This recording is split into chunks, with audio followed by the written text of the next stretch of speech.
झूठ के पांव नहीं होते, झूठ के कान बहुत लंबे होते हैं। सच की हमेशा जीत होती है। यदि किसी की जान बचाने के लिए कोई झूठ बोला जाए तो वह हजारों सच से बढ़कर है।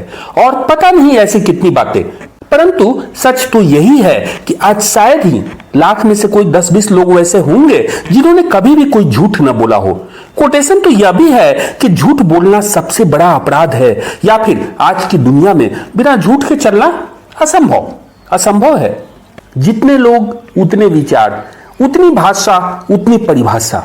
पर वास्तविकता यह है कि अकेला सच केवल अपने बलबूते शक्तिशाली नहीं, दूसरी ओर विवेकहीन होकर सच से पल्ला झाड़ लेना और हर बार बिना उद्देश्य के या फिर उद्देश्य के साथ ही झूठ की खेती करते रहना, झूठ की फसल उगाना किसी अपराध की बजाय बेवकूफी कहीं ज्यादा है। कोई जरूरी नहीं कि आप मेरी बातों से सहमत ही हो। अपनी बात, अपनी राय रखने का अधिकार तो आपका भी है ना? और वह भी उतना ही सच है जितना मेरा सच। सच और झूठ के बीच हमेशा से संग्राम चलता रहा है। बेहद दिलचस्प बात तो यह भी है कि कोई भी कभी भी झूठ का पक्षधर कभी रहा ही नहीं। सभी अपने ही सच को सच बताते हैं। दूसरे के सच को नकारना दुनिया की आदत है। कभी सच यह था कि पृथ्वी चपटी है, लेकिन आज का सच यह है कि पृथ्वी गोल है। ग्रीक दार्शनिक एराटोस्थनीज और अरस्तु ने जब पृथ्वी को गोल बताया तो बहुतों की नजर में वह झूठ था, इसलिए उनका विरोध हुआ। बाद में फर्नांड मैगलन, गैलीलियो गैलीली ने यह प्रमाणित किया कि पृथ्वी गोल है, बल्कि गोल भी नहीं, वह तो नारंगी जैसी है दोनों ध्रुवों के कारण। और सच यही है, पृथ्वी के सपाट होने की बात आज बिल्कुल झूठी है। विज्ञान, प्रमाण, तर्क, तथ्य, समय, काल, परिस्थिति और पता नहीं किस किस आधार पर किसी असत्य को सत्य में बदलते समय नहीं लगता, पल भर में होता है वैसा। सच तो यह है कि सच सच ही होता है। झूठ सच का स्थान कभी ले ही नहीं सकता। सच के रंग अनेक होते हैं। मेरा सच और तेरा सच वाली बात है।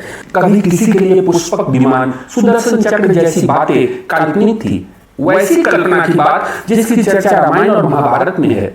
राम सेतु भी बहुतों के लिए केवल काल्पनिक ही था जब तक नासा ने पुष्टि नहीं की, जब तक उसके सैटेलाइट इमेज में मन्नार की खाड़ी को पाक जलडमरू मध्य से अलग करने वाले 48 किलोमीटर लंबे राम सेतु या मलयालम में बोले तो रावण पालम नजर नहीं आया। हाल फिलहाल की बात कर लीजिए, कोरोना वायरस हमारे लंग्स अर्थात फेफड़ों को सबसे ज्यादा संक्रमित करता है। अपने लंग्स की सेहत के लिए गहरी लंबी सांस लेने और छोड़ने, सांस रोकने, बैलून फुलाने जैसी सलाह वरिष्ठ डॉक्टर देते हैं।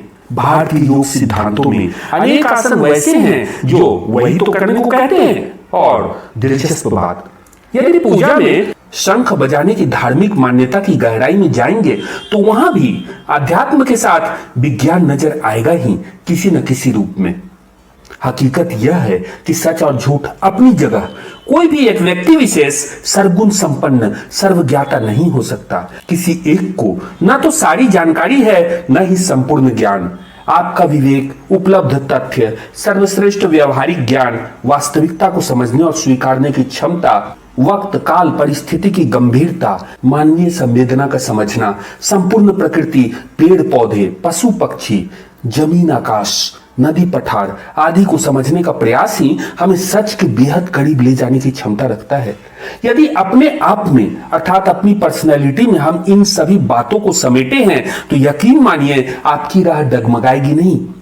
बस क्षणिक स्वार्थ, लोभ लालच और केवल अपने हित से आगे बढ़कर अपने ही हित के लिए सभी के पक्ष में सोचना है। विश्वास कीजिए, आपकी जिंदगी की राह बहुत आसान हो जाएगी और कहीं अधिक प्रैक्टिकल होकर आप सारे चैलेंजेस को फेस कर पाएंगे। और जहां तक रही सच और झूठ की बात, तो विश्वास कीजिए आपकी अंतरात्मा में इतनी क्षमता है कि वह 100 दरवाजे को तोड़कर सच को परख ले, सच को पहचान जाए। बस आपको केवल इतना करना है कि अपनी अंतरात्मा की आवाज पर हर पल हर क्षण अपने कदम को आगे बढ़ाना है।